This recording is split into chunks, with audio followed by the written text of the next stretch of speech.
Hey, and welcome to another podcast, Valley Sunday. I am one of your hosts, Chris Paco. And I'm your other host, Jeff Cameron. How's it going, Jeff? Pretty good. How about you? Good. As everyone can tell if you're listening in real time, we've screwed it up again and are late. Which, everything's getting so busy. It's kind of a good thing, perhaps. We're wrapping this up because we're really slacking off here. And I just don't want it to end. I'm having such a good time. Yeah, we just keep postponing it to keep it around. But okay, so now we are in. Well, here we'll start off here saying this is going to be the Randomatic countdown that we've got going on here, and courtesy of the wool hat of mystery. Yes, and if you've been following along, we've been going all the way from the. What number did we even start with here? I forget at this point. I think it was 167. So yeah, we went all the way back to 167 of Monkees songs, ranked them, and now we are in the top 20, kids. This is the all-star team right here, folks. It is. There's no more stinkers. You know what? I might have spoken too soon. Not a stinker, but I've got some issues with one of the songs in the top 20. I got just a little preview for you. Oh, wow. We call that a tease in the business, Paco. I was going to say, if this was like on the side of like your email, it would say top 20 Monkees songs. Number 17 will surprise you. Because boy. I've got things to say. And the funny thing is, number 17, that's my favorite number. And it's the stinker, I think. But anyway, we'll get to it in a couple songs. Wow. All right, then. We're going to start off here at number 20 with an awesome song. I got to say, everybody's favorite, Star Collector. Give her my autograph and tell her it's been nice knowing you. She's a star collector. She only aims to please young celebrities. Yes, she's a star. It is a good one. It is a good one. Off of Pisces, Aquarius, Capricorn, and Jones, a Goffin and King number. Another one up high on the charts here, sung by none other than Sir Davy Jones. And he's perfect for it. His voice is amazing in it. It's just a fantastic song. The banging organ bursts, filling out the snare hits, like on the 3, they're fantastic. And the bass holding it down the whole time. It's true. It is good. And you mentioned why it's a good fit for Davy. I think he can relate to the subject matter, perhaps. Perhaps. I wonder if he would be bothered by being someone's star collection, or if it like hurts his little British feelings that she used him. But it's an interesting perspective that, no, she's not into the man I am. It's just because I'm a star. Babe. Yeah, I could see that. But you could also, Davey could have a song called like Civilian Collector. And he just works his way through the populace. And you mentioned the wicked awesome instrumentation on here. This is one of the tunes that features early use of the Moog synthesizer. Mm-hmm. And on this one, it's performed by Paul Beaver, who was kind of like the Moog salesman who got Mickey onto the hook for one of these bad boys. And he plays it. Like Peter said in the box set notes, he thinks it's like a flute or something. Yeah. And he just kind of plays it like a traditional kind of instrument. Yeah, it's really interesting to hear the way this and the other song that it's on, Daily Nightly, which might be coming up soon. Maybe. How the difference in them by somebody who knows, quote unquote, what he's doing with it and someone wwho doesn't. But the person who doesn't makes it sound more interesting as an instrument than the person who does. Absolutely. Yeah, but it's fantastic. I love the Mickey bye-byes at the end. Bye-bye, bye-bye, bye-bye, bye-bye, bye-bye. That's a fun part, yes. I don't even know why it's so great, but it's just awesome. And I don't think anyone else singing it would have been as perfect as Davey singing it. Agreed. Sweeto. Okay, so now that'll bring us down to the teens, finally. And we've got one we just mentioned, Daily Nightly.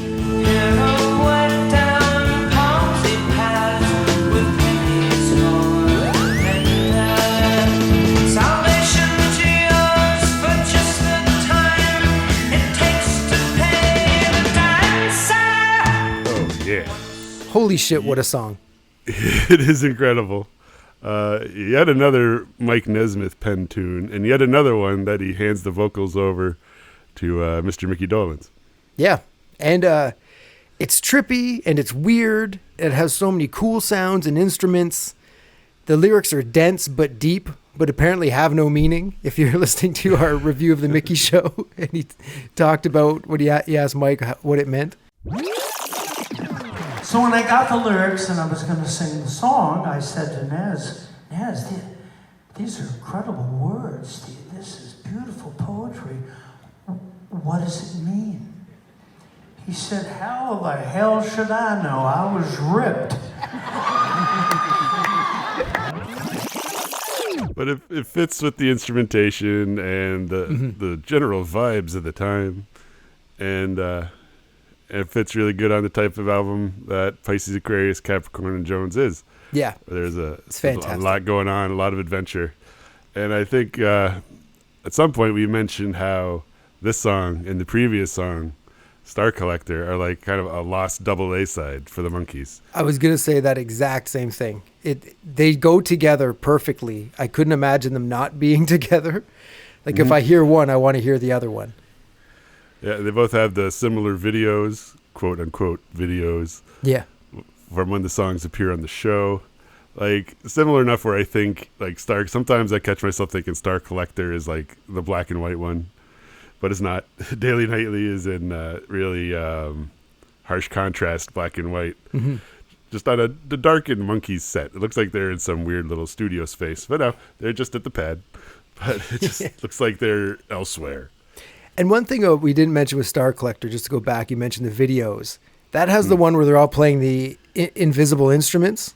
Yeah. Which is a cool little thing to throw in. And just made the whole song even cooler because it's kind of like this kind of avant-garde-y kind of video. It was cool. And like Mike, there's a toque just on like a little horn or something. No one's wearing the toque. Yeah. Is it just kind of just there? It's just there. Yeah. The wool hat. Really awesome.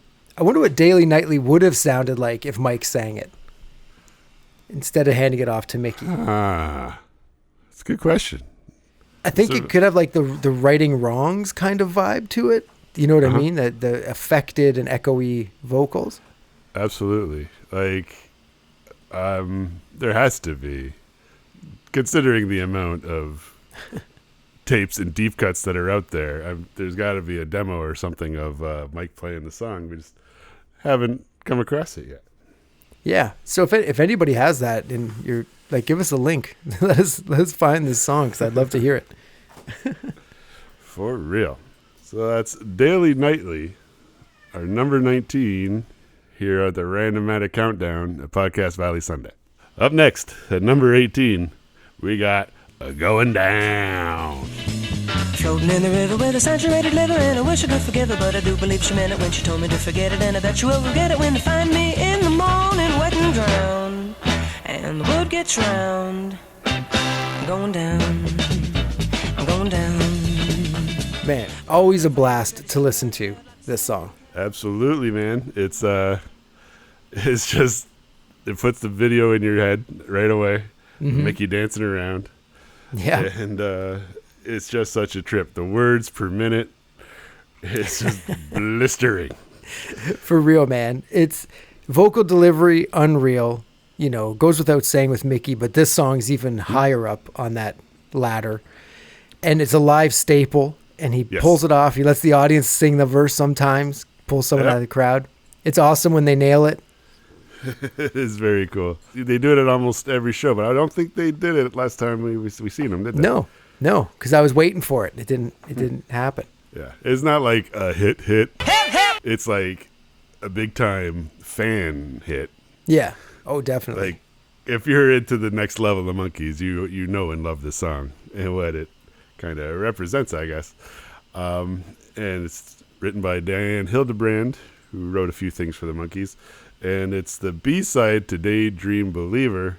Whew. I don't think it's on a proper album. That's crazy. It is kind of neat. And it's on the show several times. Like either opening or closing the show with just the Mickey video. And then there's the one episode where there's that guy who's just kind of grooving during the cold open. It comes up on the guy kind of grooving to the tune. Yeah. And that's the last time he's cool at all. And then it cuts to the boys on stage who are obviously just playing Going Down, right? Yeah, obviously. Mickey doing the hep heps during the saxophone solo is awesome. Man. And the breakdown when it gets all quiet and he goes there too. That's always fantastic, and it builds, and then trumpet madness. It'd be a great song for the band to play. Like if you're in the band, with Mickey Dolenz or the Monkees or whatever, and you're back there just ripping it. It's like, oh yeah, you look forward to that for sure. Yeah, that's highlighted on the set list. Okay, so we're now here at number 17, which we've kind of previewed. There's going to be some talk about it. I'll just say the name of it, and then we'll go for it. Okay, She Makes Me Laugh from Good Times. She makes me laugh. She makes me smile.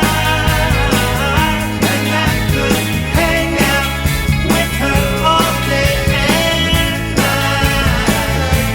night. Okay, now, I don't dislike She Makes Me Laugh. Like, I like it as a song. I think it's great on Good Times. I do enjoy it.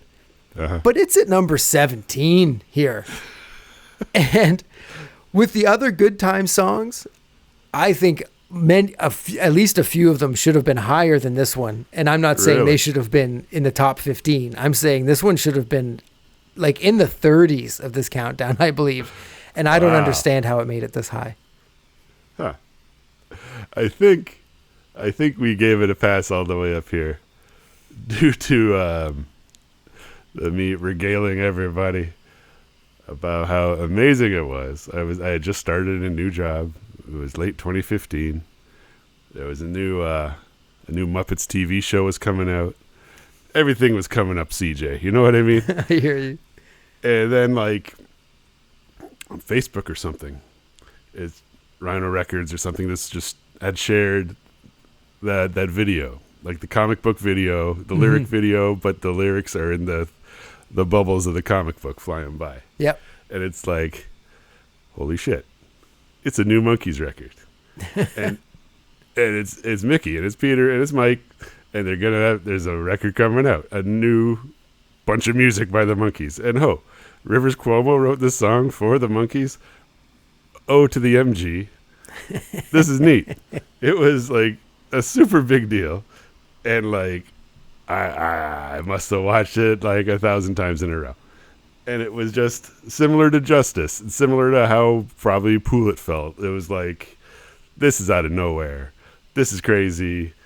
This is what we always wanted, and I never thought would happen.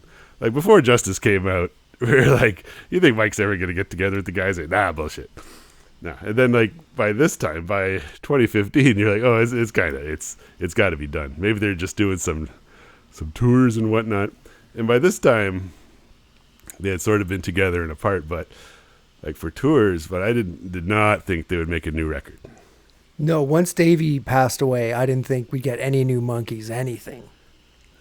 And not only that, it is like, it's not a record in the 80s that sounds like the 80s, or a record in the 90s that sounds like the 90s. It's Good Times by the Monkees, and it's a Monkees record. 100%. Yeah, we've mentioned that when we talk about Good Times and why it's so much better than Poulet or than Justice. And it is because the people that made it were fans of the Monkees, not fans of being a musician in the time they're in.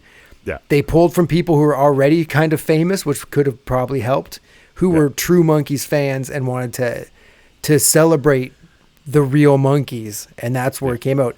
And that's why I'm saying this is a great song, but even is it better than Going Down, Daily, Nightly, and Star Collector? You know what I mean?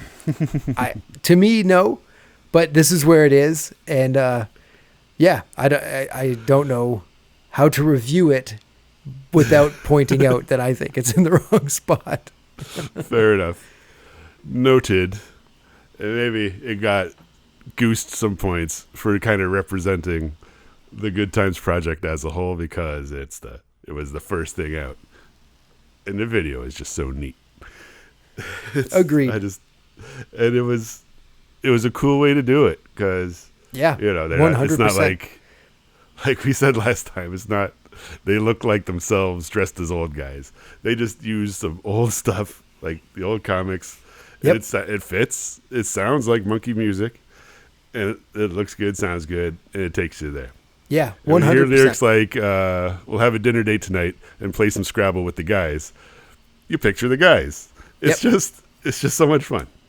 Yeah, it's 100% that what they did right with Good Times is not only was the music nostalgic sounding, they used all the visuals from the 60s and did these cool comic book cartoons, animated things, which was just such a brilliant move, because you're not looking at them being like, oh yeah, I see, yeah, there they are again, they're looking older. It's like, no, there they are, they're the young Monkees that I remember. It just connects you instantly, and you don't have to realize time passed, which I think was a really big check, because, like, let's face it, Monkees fans, if you've been there since the beginning, you're getting older, and maybe you don't want to be reminded that the Monkees are all old men, and you see them running around on the beach and you're like, yep, this is the Monkees. So that's number 17. Under Protest. She Makes Me Laugh from Good Times. Yes. And so just to put it into perspective, it's right beside number 16, Valerie.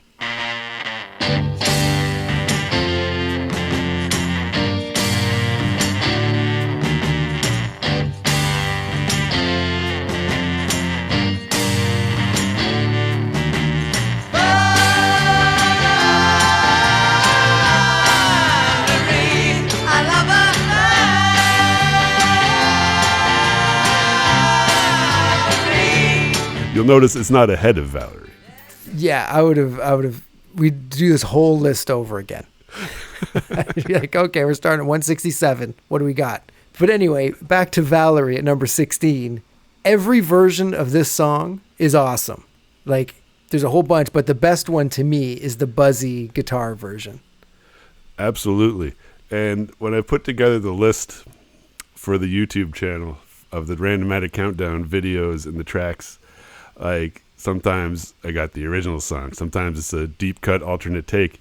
But I specifically, just going by the thumbnails, I grabbed the Captain Crocodile episode video where Davey rises into the sky above the band and Mike's rocking the double denim, and they just rock this killer tune. However, this particular rendition of the video, Shawshank's in the Weedly Deedly Birds and the Bees version of Valerie on top. Yep. And I feel utterly betrayed by that video. It's like the one that, you know, with the horns and the wheedly deedly guitar, that opening is unreal. Like, it is. You know what I mean? Like, the guitar playing is out of this world. But that original like, when I got Missing Links Volume 2, that version was on it. And it was like, if you could burn out CDs, I would have burned that song out. Yes. Because I could not get it. I was bouncing between that and like Ryu Shiyu. I thought they were just so amazing. But that, because otherwise we only had that on like the VHS tapes. Yeah. Rewound and just watching it. And we learned it on guitar. Not so sure we learned the solo part. But the cool part about the buzzy intro show version is it still does have the wheedly deedly guitar, but it just knocks you out later. Yeah, it comes at the end and then the horns are added in as well. And like, so, but like the wheedly deedly at the start kind of just kills the whole thing. Yeah, I agree. If you start with the buzzy guitar and then you play the wheedly deedly in the middle, you're like, whoa, where'd this come from? But when you open with it and then they come back to it, you're like, oh yeah, this is cool. But, you know, it doesn't lift you all the way up. You hit him with that fuzz box riff for a bit, and then you thought that guitar part was cool. Here's another one. Exactly. Wheedly deedly, wheedly doo. Yeah. And we're talking about the instruments so much, but we're not talking about Davey's unreal vocal performance on this song. He's perfect. It is strong. And it's a thing like if you think of Valerie and you hear it in your head, like you get the chorus or whatever. But one thing to do is go back and listen to the vocals underneath, like the Valerie part, and how they all like kind of go down as Davey goes up. And it's just it's an all around vocal assault of awesomeness. It is cool. And it is a Boyce and Hart number. just like a lot of these tunes.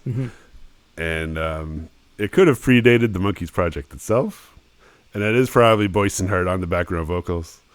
And you could tell they're fond of the song just by belting it out. It's just such a good tune. Yeah, it's opening awesome. with the riff and then the chorus, and then just some little tiny verses. Let's just get back to the riffs and the choruses. Pretty much, like the verses of the song are literally 2 lines. It's true. Yeah. The girl I know, she makes me feel so good. I wouldn't live without her even if I could. Whatever. Yeah. Get back to it.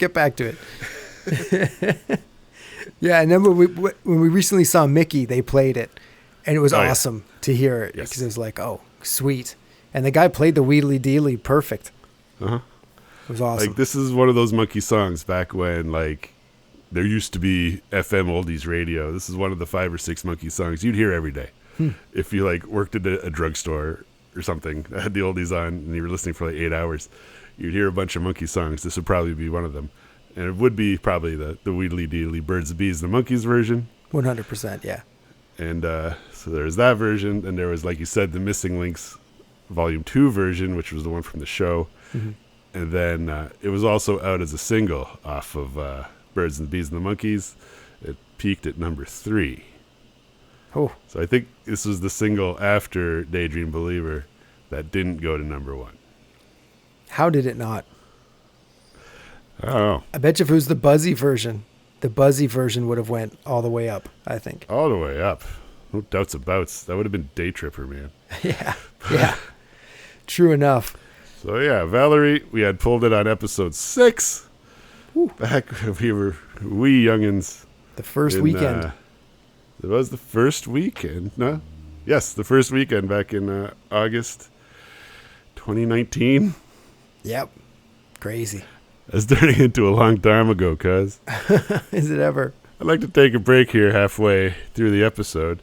Normally, I talk about the stats of the tunes or whatever. But for now, this time, I'd like to give the Podcast Valley Sunday bump to an in-house project that one of us is working on. You see my cousin Chris Paco here Hello. has been working on a stop-motion animation version of Sabotage by the Beastie Boys, the video. And he could give me a little elevator pitch for it better than I could. Take it away, Paco. Okay. Hello, everybody. How are you?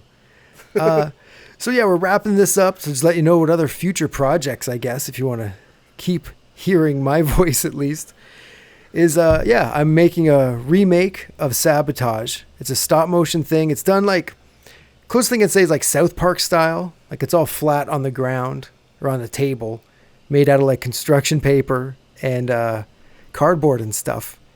And you can check it out if you're interested. I started this just when it was like 2020, I guess, was when I first got the idea for it. And Really? I thought you had it going before this. No? No. I guess not. Wow. No. Still, it's been quite a while. Yeah, it's coming up on 3 years. But I took like 7 months off last year when I like got into that bike accident and I couldn't lift my arms for 7 months. So that kind of cut into everything. Yeah, it really did. But yeah, so essentially I started off doing it. I wanted to get better at stop motion, and I figured if I copied something and saw how things moved, that would help me learn. And I was trying to think of different things, and one day I thought of Sabotage, and I actually stopped in my tracks when I thought of it, because I was like, oh my God, that's perfect. Because Beastie Boys are my favorite band in the world.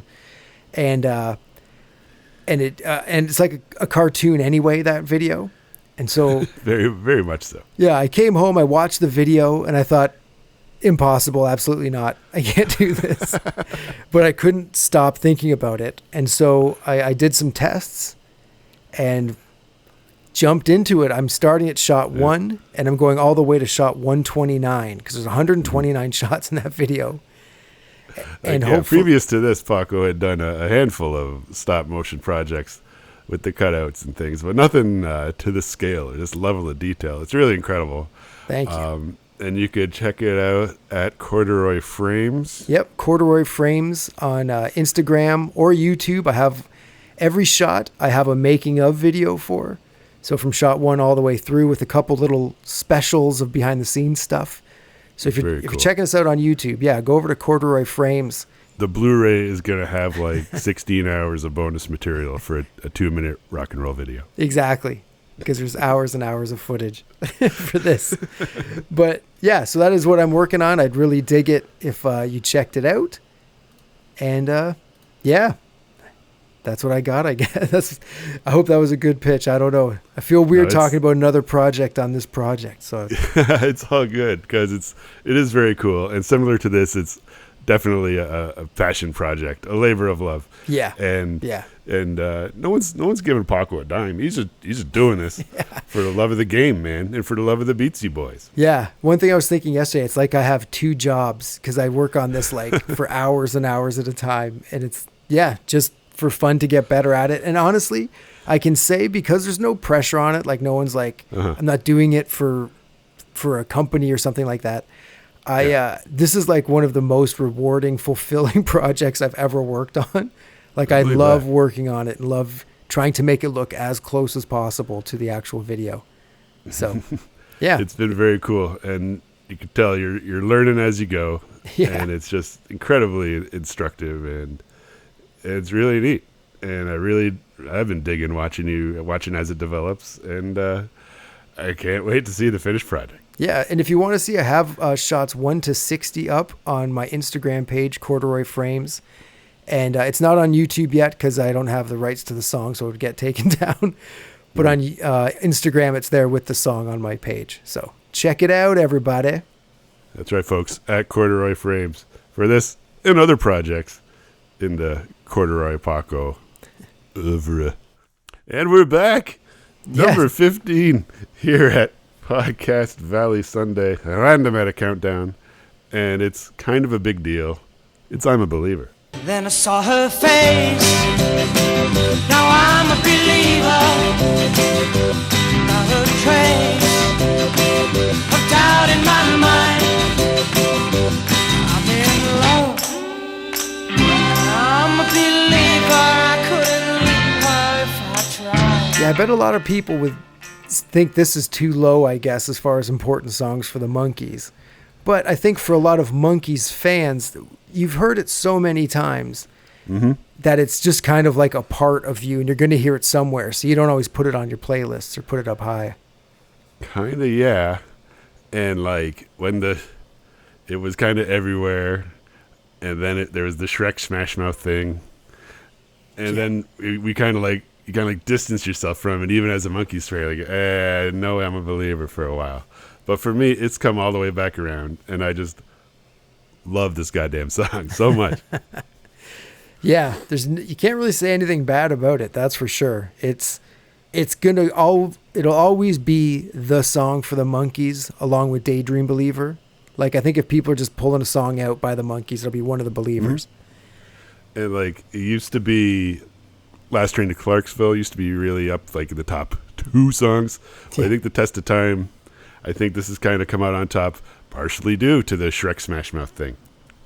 Yep. And we pulled this way back on episode 16. Actually, we didn't pull it. We decided to talk about it because of the episode we had just done. Mm-hmm. And when we talked about the episode, it was the 4th episode in a row that I'm a Believer had been on. So we're like, let's talk about I'm a Believer.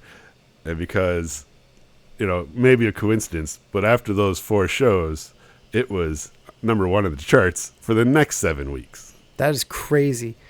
Like, I don't know exactly now how things go with like songs on charts and stuff, but to have one song on the charts at number 1 for 7 weeks, craziness. Craziness. Look, there was only like 64 songs out at the time. This is exactly. Early days of rock and roll, Yeah. But yeah, that's an amazing thing. And it's a great song to be connected to. Mickey, obviously, great song. Even like the riff in this song, you don't really hear a lot of talk about that riff, the I'm a Believer riff, guitar riff. But it's really cool. Like I think it's modified out of the hook from Hard Day's Night. Like in the middle of solo, there was that the tricky part. Yeah. It's like I think it's kind of influenced sort of like that just kind of turned inside out to give it kind of like a Beatley flair. Yeah, probably. I think everything was trying to get a Beatley flair back in that time.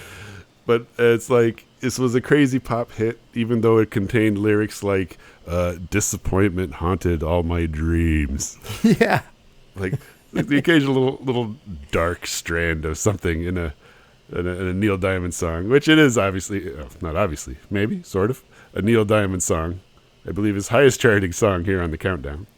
I'd assume so. But yeah, and, fantastic. What else is cool about it? Oh, the organ riff, that tootly organ riff. Oh, yeah. And it's just like the weird little counter hook. There's the guitar hook. There's the vocal hook. There's the organ. It's like, it's just hook after hook after hook. Yeah, it's like a song to be, it was a song that was written to be number one. Like, it just made everything catchy. Yeah, man. And you hear this 4 Monday nights in a row, you're like, God damn. Yeah. Where can I get this dude? I need that 45. No joke. And then, of course, it's on More of the Monkees. Every Monkees' least favorite album. And it's right at the end of side one. So not only do you have to get the record, you got to listen to all the other tunes, or you just drop the needle right on near the middle of the record, or near the end there. Yeah. And the video on the countdown is like on the vinyl. I got one of those videos where the dude slips it out of the sleeve, and it's that pea soup green version. Yep, I've got this that record, one. Yep. Where they drop the needle right near the end, and I like it because it's a cool mix of the song, but also it looks like the boys are watching their record go around. The cover is standing behind the thing, and they got the J.C. Penney clothes on. Yeah, the dreaded J.C. Penney. But you cannot deny it's such a good tune. Such a good tune. It is. And one last note on I'm a Believer. That's a series wrap on More of the Monkees. Ooh.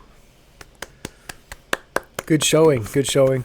A final bow for a very important record in history of rock and roll and pop culture and whatnot. Definitely. It's what prompted them to fight for their independence.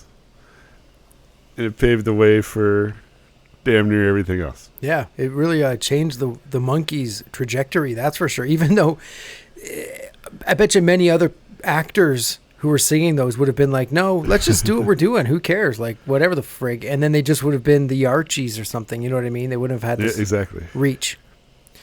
All right, so that brings us now to number 14 with another good time, You Bring the Summer.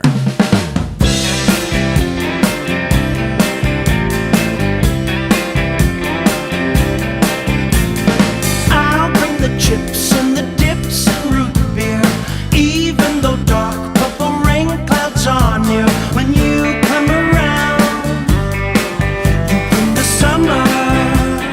You want to shit on this masterpiece too, Paco? No, I feel You Bring the Summer is where it should be on this countdown. And Good. Yeah, I agree. It's got such a great Monkees vibe, and the video again so perfect. Has such a cool look and feel, similar to the other one. Sorry. That other She makes me laugh. thing, Sorry. But it's just so brilliantly made. Just the animation of like the old clips, and just some new animation. Yeah. But they're in like the monkey outfits. Yeah. And when they keep cutting to the band, and first they're in the suits, and then they're in the rainbow room, and then they're in the head outfits. It's like incredible. And then there's that part where they're kind of shifting near. I think it's in the second or third time through the bridge, and they're shifting from album cover to album cover. Yeah, like that is awesome. That is awesome. So cool. It's such a good video. I'm bummed I wasn't a part of it because it's such a cool animation style, and I'm like, man, I could have done something cool too. But going through the album covers is a really great touch. It was almost like this song was really pushed to the OG Monkey fan. Oh yeah, it's kind of for them. Yeah, and because of the animation style, they could do anything and go through all the eras and do all those album covers and stuff, and it works so well within itself. And when they do the thing at the end with the four faces, like at the very end of the closing credits, and like is like that kind of like the lens flare type thing that was just really bright for a second. Then you see it's like some of the episodes did, like the weird filmy quality of it. Oh my god. Yeah, it's fantastic. It's a great song. I feel it's in a great spot on the countdown here at 14. And yeah, it's written. We got awesome. Props to Andy Partridge from XTC. Yeah, who wrote this tune. And again, another song written for the Monkees, not written for the time of the album. Yeah, like so many cool music people who were fans of the Monkees got to contribute to a Monkees album. Yeah. And like that's what made Good Times, like it's part tribute album, part like Missing Links deep cuts thing, and also like an honest to God Monkees album. Yep, exactly. It's fantastic. Love it. So now, is that a wrap on Good Times? Yes, that is true as well. Ooh. That was my last note on it. That said Rap GT. I'm like, what does Rap GT mean? Oh. Yeah, so... Thanks for solving that mystery, Paco. No worries. That's why I'm here. But we're getting down to the nits and grits if we're closing out albums left and right. You know it. And we're getting to one from an album we haven't got too far into yet. We've talked about a couple of tunes. And we're about to talk about a whole lot more of them.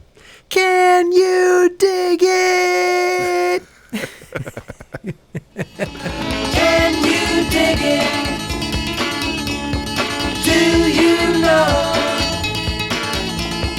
Would you care to let it show? Yes, guy. Number 13. Can you dig it? Question mark.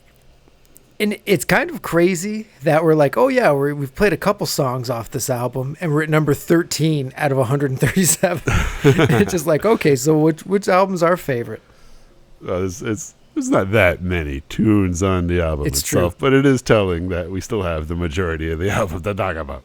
And yeah, it's such a great song in Head where it's used, and it's in that such a weird dreamlike sequence with like the belly dancers, and like they're all like wearing pretty much nothing, dancing around the dudes who are huffing on hookahs and stuff. Remember there was an episode of the show where there's like a belly dancer scene, and I bet they took each other aside later and said, guys, if we get to do a movie, I don't care what the context is, we're gonna have a scene like this, we can hang around with these chicks all day. Yeah, exactly. Like the song's got that Eastern vibe to it, and it's pretty interesting musically as well. It's the frantic the finger picking guitar and a lot going on, neat beats, a plane flying overhead it sounds like at some point. Yeah. In the version we have on the playlist that you found, the video there, there's a part where like Davey is kissing this girl like forever.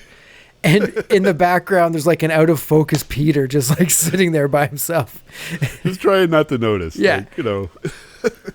Wait. And I thought that's a cool version of this because of all this kind of outtake footage from that scene. And also it's the Peter sung version of it. Yeah. Which I think appears on something else. It sounded, hearing Peter sing it sounds familiar. Maybe on like the special first remaster CD or something. I don't know. Yeah, perhaps. Yeah. Because and then Mickey is wailing away on the hookah at the end. And Peter's lighting it up for him. that's why he couldn't sing it. He's like, yeah, take this one, Pete. I can't. And I wonder how come Mike didn't show up to this one. Good question. Because why wouldn't you?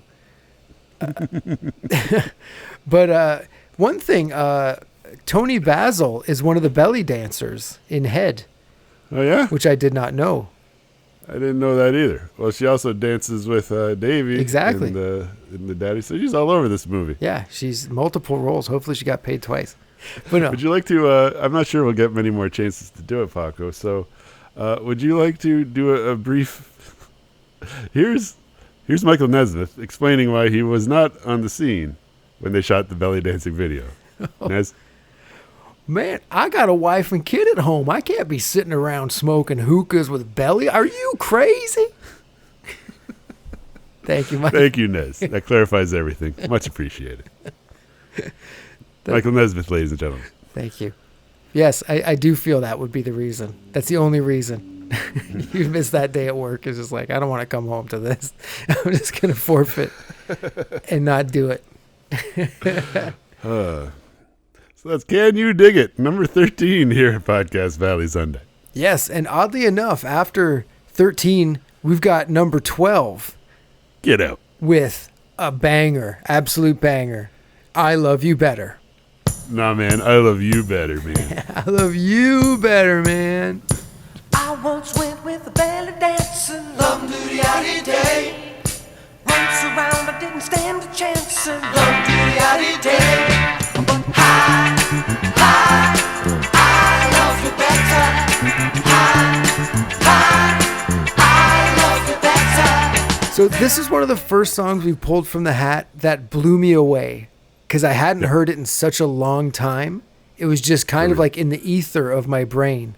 And then when we heard it, it became a fully formed thought that I could not shake. It is, because it is one of the tunes, like it's near the end of the box set, for obvious reasons, on Yeah. the blue mic disc that did not get as much play as the green Peter disc, which was Headquarters and Pac and J era, Yeah. or the yellow Mickey disc, which was Birds and the Bees and, the post-Peter era. So we didn't really reach for this too much. I'd never owned a copy of Changes itself. Did you get the CD when it came out? Or I think you had some version of it. I don't know if you had a tape. No, I think I something. had like one of the Rhino re-releases with the yellow spine. Yeah. I think I Yeah, had it okay. on that. Yeah, so like we didn't hear it a ton, but just to to be sort of like kind of just getting into this project and just to pull this out and sort of listen to it on its own, because we knew getting into this there would be things we got excited about, things we'd discover and things we'd rediscover for the first time. Yeah. And this is like a big example of that. 100%. This got me really excited for what the Wool Hat was going to be to the show. Because it was like, oh man, there's going to be some gems that I forgot about if we pulled this one already. Yeah, man. And like it reintroduced us to the Changes bass, which is something that carries this song to another level. And like the minimalistic guitar solo and the hand claps.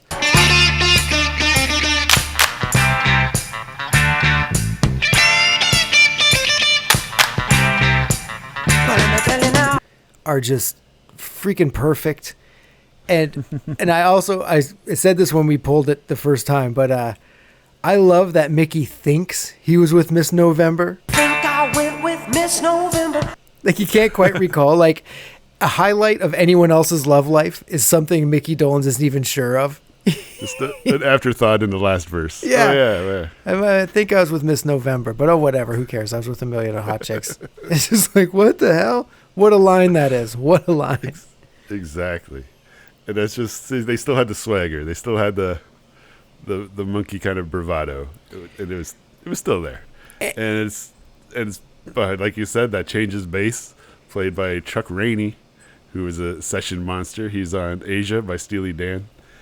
And he's incredible. And like kind of comes full circle, the whole Monkees project, because the songs are just Mickey and Davey singing over studio musicians. Mm-hmm. Just like it was in the Davey record and like for a lot of the first couple albums. Yeah, and a cool thing with this is it's like you say, it was like the Monkees doing the Monkees thing, but it was also this new direction for them, like more of like a swinging, more like it's like a bubblegum funk. kind of, yeah, Funklegum. Funklegum. Damn. And it's awesome. It's like they're paying more attention to the music being played, and that's why it's got this kind of grabs you harder than the early stuff, I think. Yeah. But yeah. Maybe some of the pressure's off Yeah, true. about being the Monkees and kind of having Yeah. no one's expecting them to do anything, so they can kind of do what sounds good, feels good, do what they want. I think they also felt more like musicians at this point than actors because they're far removed from like everything The at this show point. was Shows, the show was like 2 whole years ago, man. yeah. or less. This is 1970, and the show went off in 68, right? Yeah. So I think when you're young like that too, like 2 years feels like a long time. Just from this perspective, like as a Monkees fan looking at the whole thing, it feels like a decade went by. But all this shit happened in less than like 4 years. Yeah. Well, it's like the Beatles, man. The Beatles were a band for 8 years, popular for 6, like being together. And then they're gone. And it's like, look at everything they did in those 6 years. 6 years. It is insane.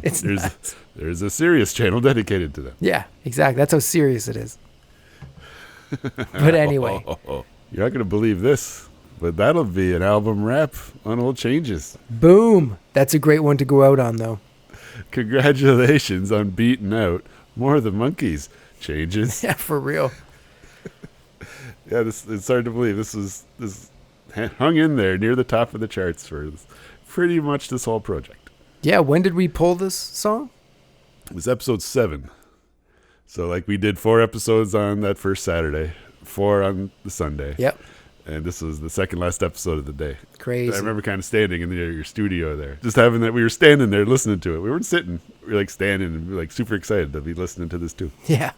And so then that brings us now to the last song of the day, number 11. We are talking a classic, awesome, wicked awesome tune, Tapioca Tundra. Reason, verse, some prose or rhyme lose themselves in other times, and waiting hopes cast silent spells that speak in clouded clues. It cannot be a part of me, for now it's part of you. It's a knockout to go out on, man. Man, crazy. What a song. Like, opening with the whistling and the countdown and the trippy echoed vocals. Like, it's just lays the vibe out and then switches the vibe up on you and becomes like a little shuffle. Mm-hmm. And it's so perfect. Yeah, like a jangly, upbeat little jam. And off you go. For real. It is a Mike Nesmith number from Birds and the Bees and the Monkees with serious deep cut vibes. A great, great Mike song, not only sung by, but written by, like you said. And obviously, and of one course, of our the favorites. title he never mentions. Yep, classic Nez. And like, what I would like is the acoustic strumming always gives like a percussive feel to it. Like, he's really digging in on that guitar. For real. Like every instrument sounds like a drum on this thing. Yeah, for real. And a great thing with it was when we saw the Mike and Mickey show, and it's also on the live album for the Mike and Mickey tour. Mm-hmm. It has like a really swinging vibe to it. He switches it right up. Yeah. And it fits perfectly. I think he did something similar back in like 2012. It was like a different kind of farewell tour. I think he Skyped in. Yeah. To do a song with the audience like at the last show. And I think he did kind of like a sing-along version of this, like kind of swingy and quieter so the crowd could participate. I think I saw some of that online, but that was like several farewells ago. Yeah. And also the version that's on the Podcast Valley Sunday YouTube playlist is just Mike and acoustic guitar. And apparently, going by the comments there, it was used in Better Call Saul at a moment. Yes, sir. And people were pretty stoked to hear it in that for sure. And that's just the Monkees showing up again, like a deep cut. Yep. Showing up as a cool pop culture dude happens to be into cool Monkee songs. Yeah. And also going back to Going Down, it was on a Breaking Bad episode. Oh, yeah? Yeah. I think you mentioned that before. Yeah, but I haven't got to that one yet. No. Yeah, I haven't watched a ton of Breaking Bad. It's a shame. It's a cool like one-off episode. I think it's called The Fly or something like that. But yeah, it's in there, and it's like, holy man! When I heard it, I was like trying to tell everybody, "This is the Monkees. This is the Monkees right here. This is the Monkees," because it's so cool to hear them and things like that. For real. But yeah. So anyway, going back to Tapioca Tundra, one of my favorites. When I first heard it, I was just like, holy man, this is a great, great song. And this is one of the ones on the box set on the Mickey disc where like I'm just kind of listening through the songs the day I got it, and I hear this and it's like, whoa, it's far out, and this box set's gonna be full of cool stuff, and wow, the Monkees are cool. And it was just a big moment just hearing the song for the first time. Yeah, that was the first time I heard it as well, was on the box set when you brought it up north. When I was on vacation, you brought it with you, and we listened to it, and I was like, heard this song. Because I remember I made a tape of my favorite songs from it I think right away, like that weekend, and then I taped Yeah. the whole box set. But yeah, so good. That'd be a tight best of. You still got that? Probably. It appears Tapioca Tundra is our favorite song on Birds and the Bees and the Monkees, because that there's a series rap on Birds and the Bees and the Monkees. Crazy. A lot of series raps in the top 20. Well, you know, gotta make room for the head soundtrack, I guess. I guess so, yeah. That's all top 10 is. Just the head soundtrack. Number 9, Gravy. Number 5 is Frank Zappa saying that song was pretty white. All right, cool cats. Well, come back for our last episode of Podcast Valley Sunday Randomatic Countdown. Oh, unbelievable, man. Just peeking ahead, man. I love all these goddamn songs coming up. That's good, because it is the top 10. We can't have any stinkers in the end No here. secret stinkers next time, folks. Yeah. All right, cool cats. We hope to see you for the top 10 monkey songs. Hold on to your hats. So, from me, Paco, And me, Jeff. have yourselves a monkey's little evening. Thank you. Bye-bye.